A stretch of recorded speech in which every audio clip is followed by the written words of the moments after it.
Blake! Tila nakakita ng tagapagligtas si Ella na makita ang taong biglang sumulpot sa loob.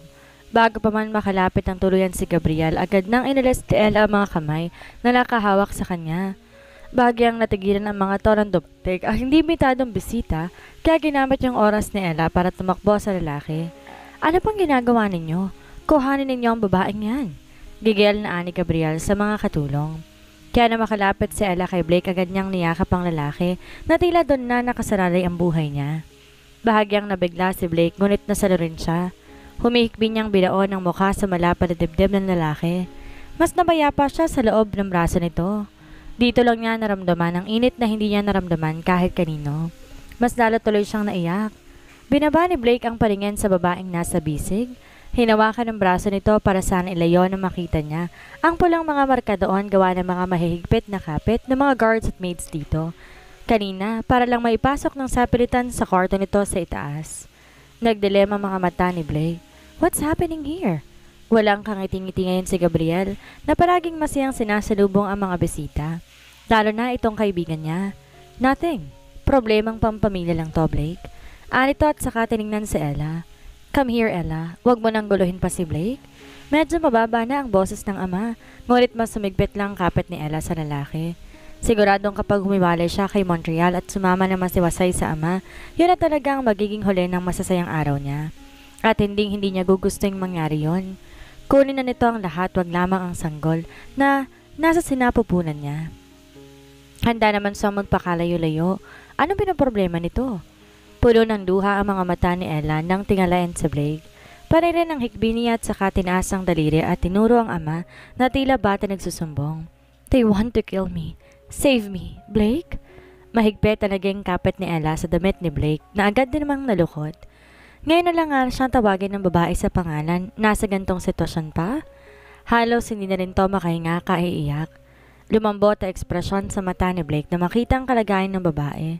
Salubong na salubong ang kilay niya nang hawakan to sa ulo at idikit sa sariling dibdib habang bahagyang humahaplos sa likod nito at ang isa pang kamay na tila inaalo si Ella. Napatigalgal naman si Mr. Kim at ang iba pa na makita ang postura ng boss nila. Kilala bilang strict at clean freak ang lalaki. Di rin ganun kahabang pasensya nito at ang pinakaayon nito sa lahat ay ang ingay, kaya't paanong may pasensya ito sa pag-aalo ng babaeng humahagulhol na nagawa pa nitong yakapin. Yon ang iniisip ng tatlong bodyguards na nasa likod ni Mr. Kim. Ngunit para kay Mr. Kim, hindi nakataka-taka ang kilikilos ng amo niya. Saksi siya kung gaano to kabaliw kay Miss Guevara. Di niya alam kung saan nanggaling yon, pero lagi siyang lumuluhan ng dugo at kulang na lang maubusan ng buhok sa ulo tuwing itong usapan nila ng boss niya. Iniisip na lang talaga niyang malaki ang pinapasahod sa kanya ng boss niya. Stop crying! Medyo kumalma ang pag-iyak ni Ella nang marinig ang mahinahong boses ni Blake kahit puno pa ng otoridad at pautos ang salita nito. Bahagya rin siyang napanatag dahil sa kamay nitong humahaplos at tumatapik sa likod niya. Mahahalata ang galit kay Blake nang ilibot ang tingin sa loob ng manson. Masama ang tingin niya lalo na sa mga maids na nakayuko sa gilid. Tatandaan niya isa-isa ang pagmumukha ng mga to. Ella! Sigaw ni Gabriel na akmang lalapit kaya agad dumakbang paatras si Blake. Yakap-yakap pa rin si Ella. Blake, wala kang dahilan para manghimasok sa problema ng pamilya namin. Hindi siya pinansin ni Blake at tinoon lang nitong tingin sa mga nagkalat na piti sa lapag. Kumiyom naman ang kamo ni Gabriel dahil sa pigil na galit. Anong klaseng pangbabastos to? Don't get me wrong, ngumisi si Blake. Alam kong may pinagsamahan tayo at may utang na loob sa'yo ang ama ko. Hindi ako nang hihimasok, Gabriel, but if it's about Ella, then it is also about me. Natigilan si Ella sa narinig. What the hell? Anong pinagsasabi nito? She's my daughter, and she's... Nangunot ang noo ni Blake at bahagyang nag-isip. She's? She's my PA. PA? Helper? Katulong ganon? Di napigilan ni Ella at malakas na kinarot ang braso ni Blake na hawak-hawak niya. Naramdaman naman yon ng lalaki, ngunit mukhang di naman to nasaktan. Matagal ng ang trabaho sa ni Ella? Ani Gabriel. Kung ititigil ko ang pagsusuporta sa pamilya mo, matatapos talaga yun ng tuluyan? Natahimik si Gabriel bago tumalim ang tingin nito. Tinatakot mo ba ako, Blake? I don't dare. Nangiti si Blake na makitang inutusan nito ang mga guards na lapitan si Ella.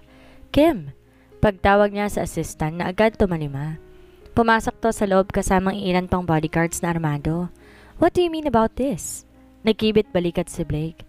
Alam ni Gabriel na kung mas gagalitin niya pa si Blake ay mas lalong lalala ang sitwasyon, kaya muli siyang bumalik sa anak. Ella, come over here, right now. Ngunit hindi to sumagot. Muling gumalaw ang mga gwardya ni Gabriel kaya tinaas ni Blake ang kamay para sanyasan ng mga tauhan.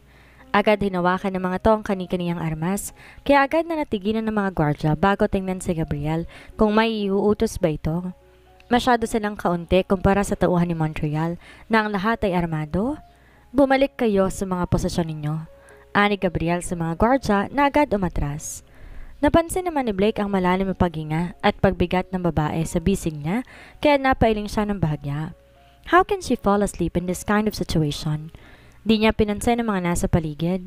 Sinuportahan ng braso ni Blake ang leeg ni Ella habang isa nitong braso ay bumuhat sa hita ng dalaga. Maingat tong binuhat ni Blake ng pa-bridal style tsaka tumalikod at nagsimulang maglakad palayo. Blake, this can be considered as kidnapping. Bring her back.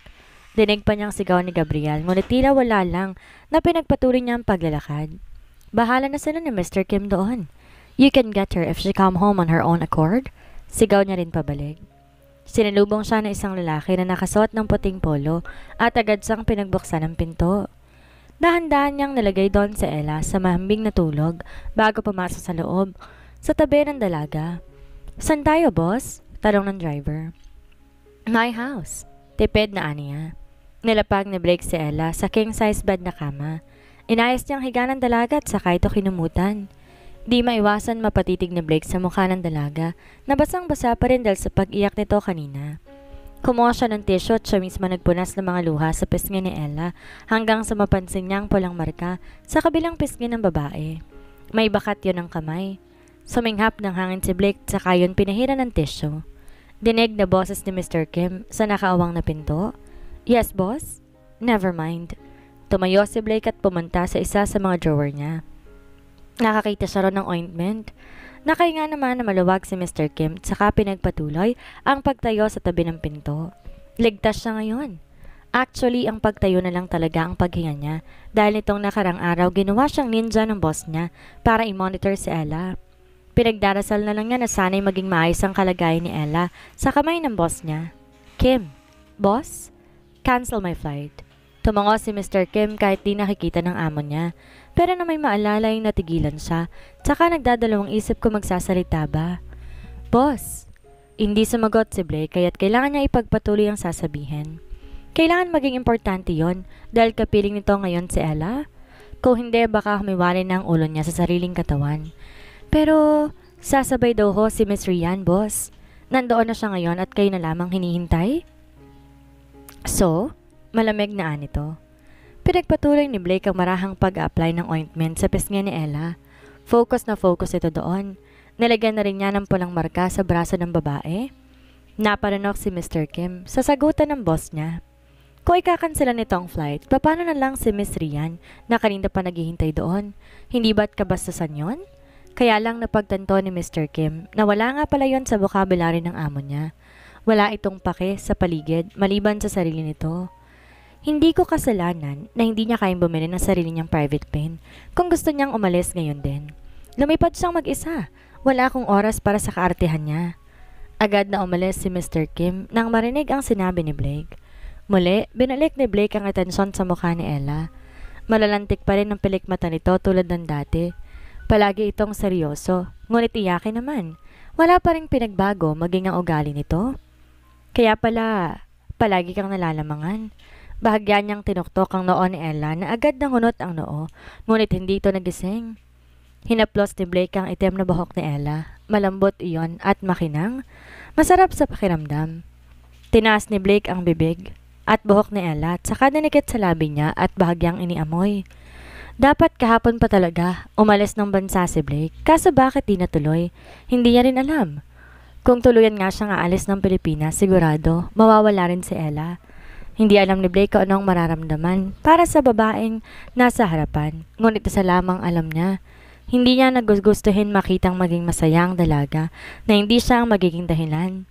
Mas gusto niya na palagi itong nakikita. Binaba ni Blake ang ilang hibla ng buhok ni Ella, tsaka naalalang nakita kanina. Tumaas ang sulok ng labi ni Blake bago tumayo. Mukhang may dahilan na siya para lagyan ng kadena at itali sa tabi niya si Ella. Ilang oras ang lumipas bago nagising si Ella dahil sa paggulo ng tiyan. Minulat niya ang mga mata na medyo mugto at nang maalalang nangyari kanina ay agad siyang napahawak sa tiyan niya. Alerto niyang nilibot ang tingin. Nakahinga lang siya na maluwag na makitang di niya kwartong kinalulugaran. Wait, hindi niya kwarto? Miss Guevara? Agad na napaupo si Ella na makita na papasok na si Mr. Kim kasama na maid nito na may daladalang cart. So it means isinama siya ni Monreal? Hindi niya alam kung makakahinga ba siya na maluwag o mas kakabahan. Muling kumulo ang tiyan niya kaya't bahagya siyang namula dahil naroon pa rin ang dalawang tao sa loob ng kwarto. Kumain na muna ho kayo, Miss Guevara, ngiting ani Mr. Kim. Huwag mo kaming pansinin. Pagkatapos mong tikman ng mga pagkain, aalis na rin kami. Dumako ang tingin ni Ella sa mga pagkain sa cart. Lahat yun paborito niya. Magmula sa ulam, drinks, hanggang sa dessert. May pagtataka ang mga mata niya pero hindi siya nagtatanong at agad kumain na lamang. Dahil talagang gutom na siya. Habang di naman nawawala ang ngiti ni Mr. Kim, kahit pa nababasa niya ang pagtataka sa mga mata ni Ella. Sa larangan ng pagiging stalker, tiyak number 1 talaga ang boss niya. Kaya huwag ka na magtanong pa, Miss Guevara. Isip-isip niya. Natigil sa pagnguya si Ella nang maramdaman ang pagkaduwal. Kaya bago pa siya sumuka ng harapan ng dalawa, nilayo niya ng pagkaing ayaw ng panlasa niya. Kadalasan nga sa mga yon ay yung mga pagkaing pinakapaborito niya. Kinakabahan si Mr. Kim. Meron bang masama sa pagkain, Miss Guevara? Gusto mo ba palitan namin? Dahil kung makikita ng boss niyang walang bawas ang pagkain ito, ay siyang malalagot. Di niya rin alam kung bakit, pero pinagbantan kasi siya ng amo niya. Kung siya lang ang taong dapat kakain, handa niyang ubusin yon kahit isama pa yung cart. Hindi, ayos lang. Medyo busog na rin kasi ako eh. Yes, busog. Pero nakaubos na maraming kanin at 3 mangkok na ulam na may iba't ibang putahe. Maliit lang naman yung mangkok. Napatango si Mr. Kim, tsaka iniwanan na sila ni Ella. Gumangat na siya ng legs ng manok nang may maalala. Paano nalaman ng tatay niya na buntis siya at talagang hinalungkat pa nito ang mga gamit niya? Di naman niya akalaing malalaman agad ng mga ito ang tungkol sa pagbubuntis niya ay di sana tinapon na kagad niya mga pregnancy test. Sino lang ba ang pinagsabihan niya? Si Rian. Bukod kay Rian, sina Elena at Igan lamang rin ang may alam. Pinigil ni Ella ang namumulong galit sa loob niya. Barak naman niyang sabihin sa magulang ang nangyari. Pero hindi ganon kaaga. Lalo na't di naman siya ganon kahalaga sa mga ito. Nagtatagis ang bagang niya. Habang hawak ang leg part ng manok, balak niya sanang tawagan o kahit i-text man lamang ang mga kaibigan. Kaso, hindi niya pala nadala ang cellphone niya. Wala rin ang dala niyang bag. Hayop talaga. Gigil niyang inubos ang pagkain. Handa niyang kumprontahin ang mga kaibigan. Kung hindi isa sa kanila, edi sino? Natawa na lang sa galit si Ella. Kaibigan, anin mo yon kung yung plastic naman sila. Ilang minutong lumipas bago maling pumasok ang maid at kunin ang card. Narandun si Mr. Kim. Mr. Kim, pwede ba makitawag sa'yo? Naging alanganin ang ngiti ni Mr. Kim. Pansin kasi ni Ella na walang telepono sa loob ng kwarto. Malaki nga pero kulang naman ng gamit. Mr. Kim? Pwede naman, kaso lang. Napakamot ito sa batok. Wala akong load na pantawag, Miss Guevara. Pang text? Wala rin. Assistant ka na isa sa mga kilalang president ng kumpanya, pero wala kang load? Anong klaseng joke yan? Pero kung gusto nyo, bati si boss ang talungin nyo. Nasa baba siya ngayon?